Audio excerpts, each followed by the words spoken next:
நாய்களுக்கு உணவு வைக்கும் நபர்களின் செல்போன்களை பிடுங்கிய காவலர்கள்.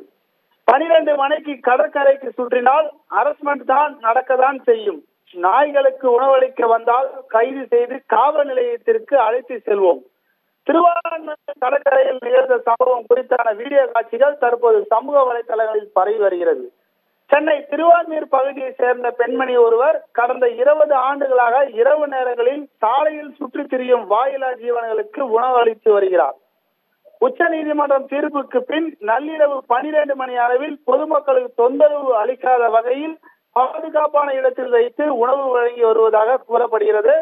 நேற்று உணவு வைக்கும் போது திடீரென வந்த காவலர் ஒருவர் உணவு வைக்கும் பெண்மணியின் உறவினர் பெண்ணை இங்கெல்லாம் நிற்கக்கூடாது, உணவு வைத்தால் கைது செய்து விடுவோம் என கூறியும் இரவு நேரங்களில் வெளியே வந்தால் இது போன்ற ஹரஸ்மெண்ட் நடைபெறத்தான் செய்யும் என தெரிவிக்கும் வீடியோ காட்சி சமூக வலைதளங்களில் வைரலாகி வருகிறது.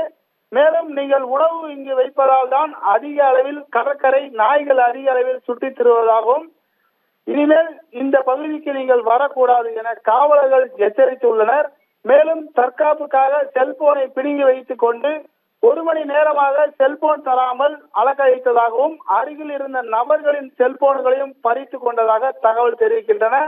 சம்பந்தப்பட்ட காவலர் மீது உரிய நடவடிக்கை எடுக்க வேண்டும். உணவளிக்க சென்ற நபர்களுக்கு பாதுகாப்பு அளிக்காமல் செல்போனை பறித்து கொண்டு பேசும் வீடியோ காட்சிகள் தற்போது சமூக வலைதளங்களில் வைரலாகி வருகிறது.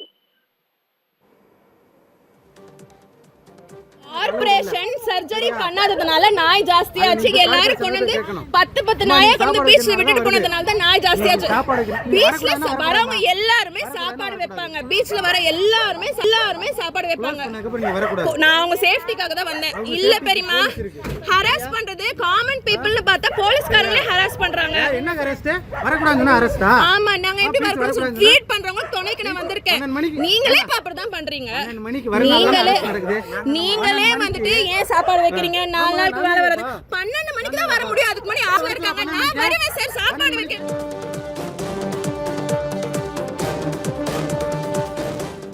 தகவல்களுக்கு நன்றி குமார்.